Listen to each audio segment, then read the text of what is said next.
And then the government must, all right, warn the IMF and World Bank, take your hands off the economy of Nigeria. So it is not enough for the government, to say, oh, we understand your pains. Oh, there will be light at the end of the tunnel. That has been the language since 1960. Bó bá ti yá yín, àròyé ẹnu tèmi kọ́ lẹ fẹ́ gbọ́. Ẹ já lọ gbọ́rọ̀ lẹ́nu àwọn tó ní ìṣẹ̀lẹ̀ yìí. Bàbá wa padà dé ká tẹ̀síwájú lórí ètò ó ti yá. You cannot at the same time remove fuel subsidy, increase electricity tariff, increase school fees of students, food prices are going to the roof. So you make it impossible for Nigeria, as they say, for the poor to breathe. And the government exists. It's in the Constitution. The government of Nigeria, Section 16 of the Constitution, the government of Nigeria shall promote the happiness of citizens, not the sadness of citizens. And I'm calling on the government to jettison the dangerous prescriptions of the IMF and World Bank. And the government must have the courage to challenge these institutions. Why are you asking us to punish our people, whereas in Europe and America, you do not challenge the governments there for subsidizing energy, electricity, fuel, school fees, hospitals? So why are you asking us to remove all subsidies? And then you ask yourself, what does the government exist for? The types of infrastructure, the sophistication of the infrastructure in Maitama is different from the sophistication of infrastructure in Yanya.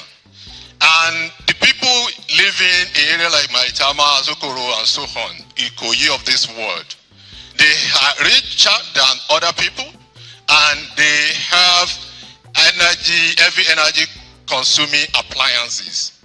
So that if you as a person or ordinary Nigerian consumes 1 kilowatt hour, let's say per day or per 1 hour, these people will consume multiples of that. That means that they benefit more from the subsidy. So now what we have done is to now say, okay, let the people that need this subsidy actually be the one to benefit. We need to incentivize investment. If there is no path to recovery, nobody will come and invest. Pricing is essential.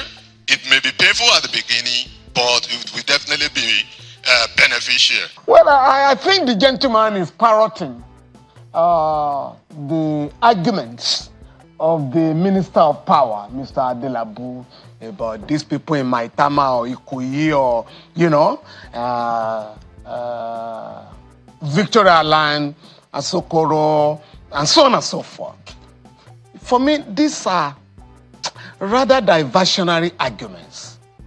I am saying, and the gentleman has not convinced himself about this so-called subsidy.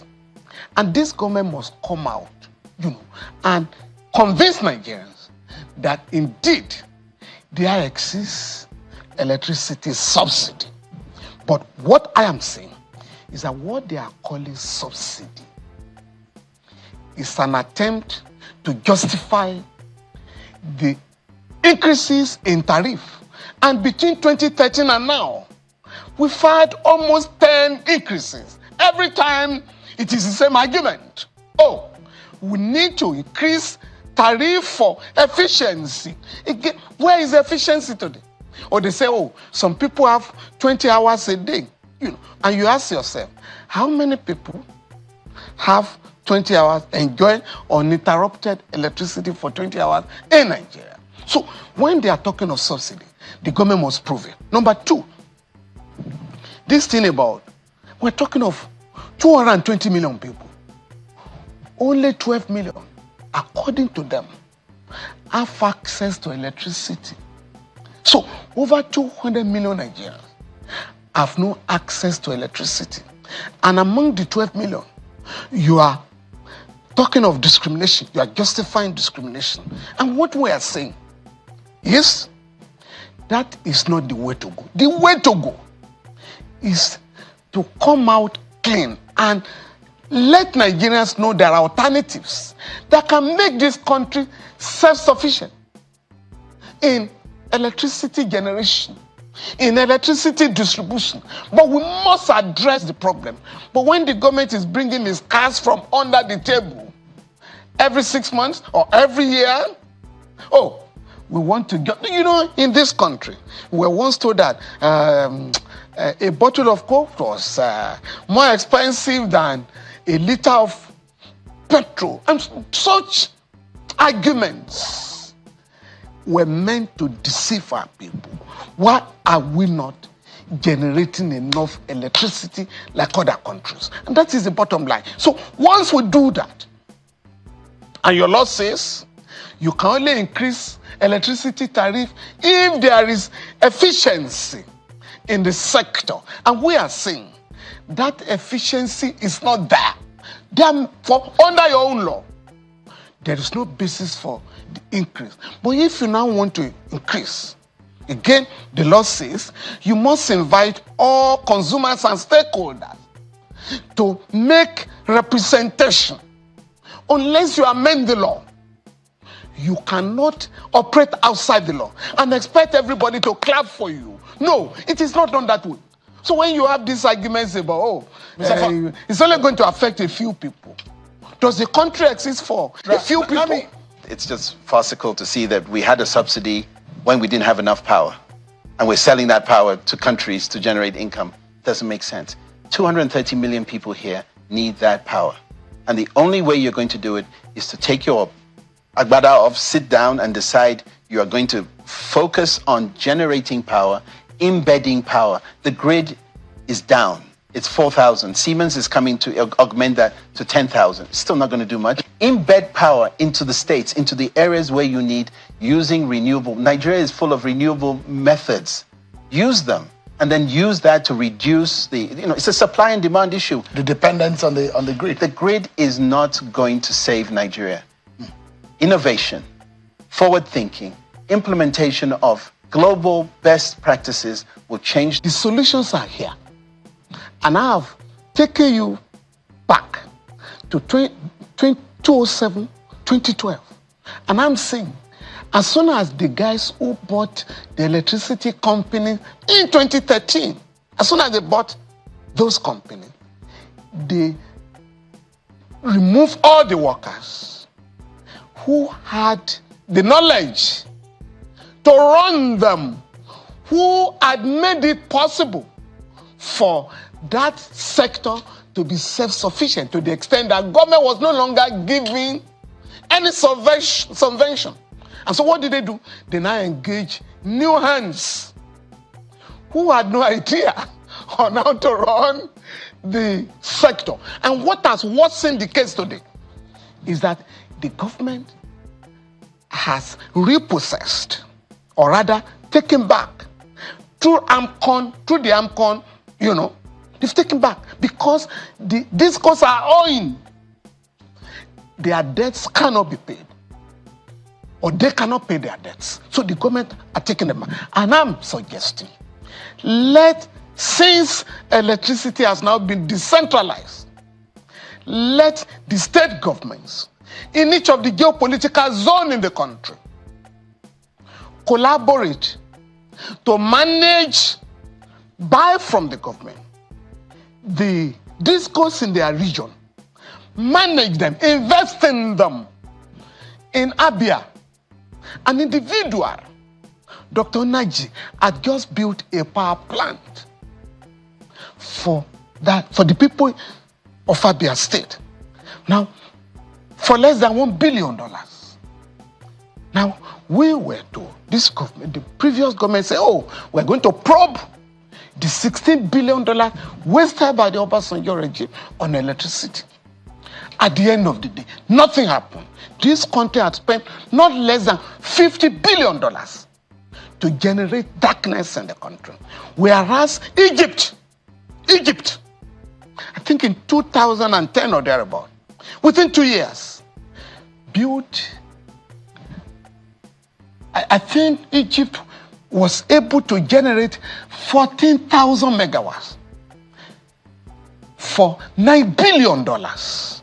So the examples are there all over the place. South Africa has the highest megawatts in the continent, about 80,000. They use coal and other resources. And we are saying here, let each of the regions acquire the discourse in the area, and furthermore, specialize, get experts to take advantage of the energy resource in each of the geopolitical zone. Gas energy, as I said earlier, wind energy, solar energy, hydro energy, and so on and so forth, so that each region, in the next 2 to 3 years, we can compete and compare notes. But this business of sinking fund and punishing Nigeria for the inefficiency of companies that are not going to be run properly, that is not the way to go. And then the government must, warn the IMF and World Bank, take your hands off the economy of Nigeria and let us run the government to satisfy our people, to promote the happiness of our people and not their sadness, as it is the case now. So it is not enough for the government, to say, oh, we understand your pains. Oh, there will be light at the end of the tunnel. That has been the language since 1960. So the members of the ruling class have run the country aground. So we now want the people, the workers in the sector, to have a say under the Privatization and Commercialization Act of 1999, Section 5. 10% of the shares in every privatized company shall be reserved for the workers. These guys, the Bureau of Public Enterprises, which has become Bureau of Private Enterprises, has denied workers their shares in any of the privatized industry. Right. So if the workers have 10%, we are now dealing with 90%. Yeah. Between the federal government and the state government, and even local government, share the 90%, invest massively, encourage Nigerians at home and abroad to also invest in this area. Once there is transparency, people are going to invest, and then we can have energy. So, ẹ máa káàbọ̀ o títí wá dìgbà míì táwọn ìjọba àfojúrin lórí ìkànnì Wo TV pẹ̀lú àkọ́tún ètò gbáǹkọ́gbì míì. Ẹ ti mọ̀ mí kí n má wulẹ̀ dárúkọ ara mi mọ́. Èmi ń lọ, mò ń padà bọ̀. Ẹ̀yin náà ẹ má kó lórí ìkànnì Wo TV, àmọ́ ẹ má bá mi like, ẹ máa share, kẹ́dẹ̀ máa subscribe. Títí wá dìgbà yẹn ńkọ́? Ire o. Please note, views and opinions expressed in the course of this program do not represent that of Wo TV. Therefore, this channel is not liable to any legal action that may result from this program.